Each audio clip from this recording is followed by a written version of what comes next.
Today, we're talking about the diamond firetails.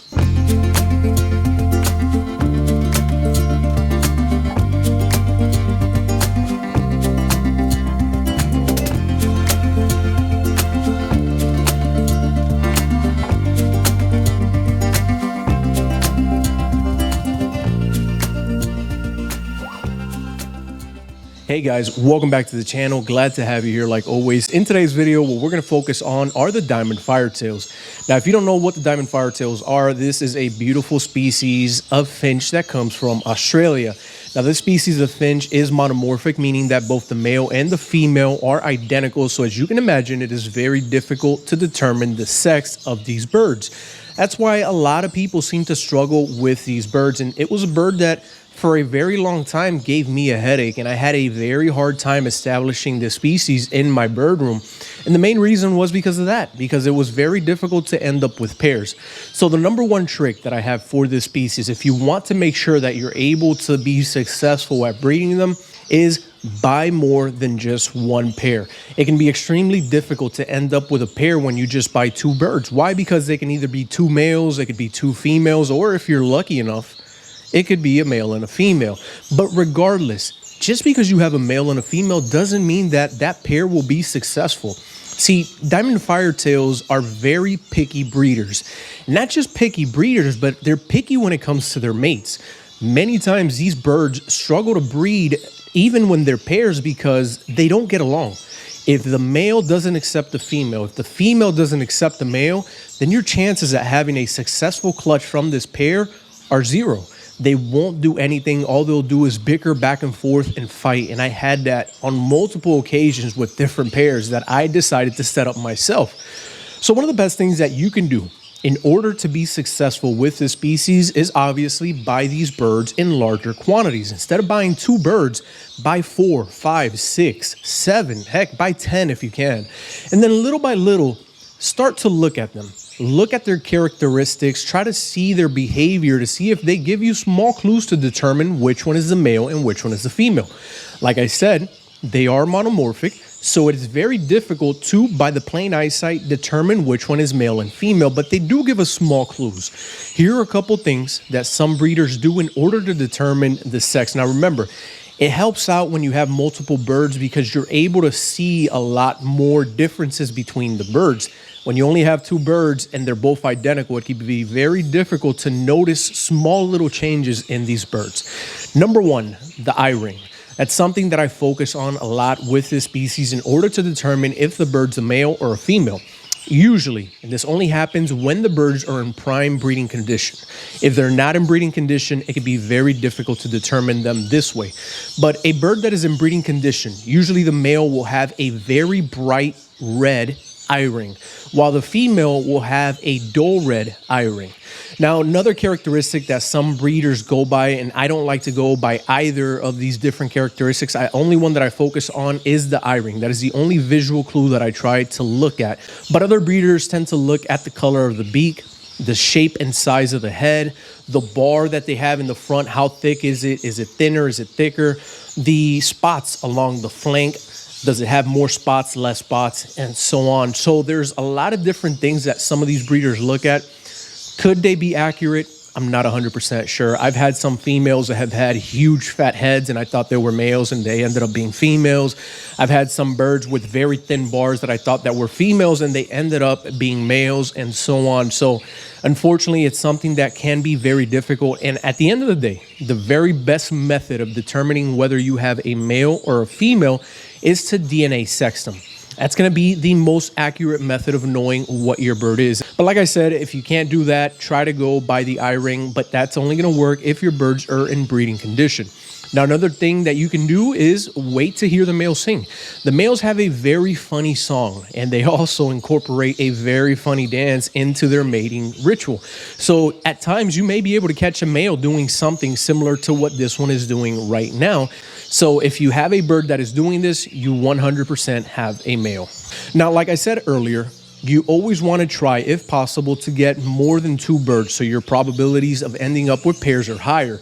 Not only your probabilities of ending up with pairs, but if you place all these birds that you grab, let's say you grab 6 birds, You place them all together in a cage. You mark them with color leg bands. You put a blue one on one, a red one, a yellow one, a green one, an orange one, and so on. So now you can visually see from a distance by the color of the band which one is which. And you kind of step back. You give them some time to get used to this cage, and little by little, you let them pick their own mate. You're going to notice that they'll start to pair up, and your successes are higher once they pair up naturally, rather than you grabbing a male from over here and a female from over there and bringing them together. If they don't get along, if they don't like each other, your chances at success with that pair are very low. So if possible, remember to always get more birds and let them themselves pick their own pairs, and you're going to have better success with that species. Now, the diamond firetail is a bird that will breed in both cages and in an outdoor aviary.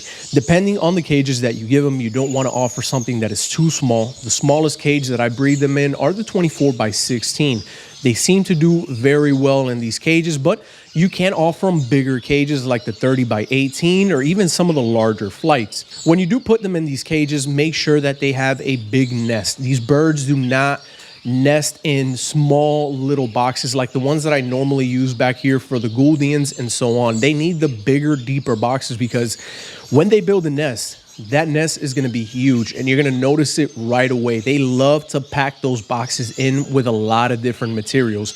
And if you have them in an outdoor aviary from a distance, you can tell right away which one is the diamond firetail nest, because this thing is humongous. It is the biggest nest that I've ever seen inside of my outdoor aviary. Usually after the male finishes building the nest, the female will come in and she can either line the interior of the nest with some feathers. Sometimes they don't do this. Their nests tend to be very bulky, sometimes a little bit flimsy.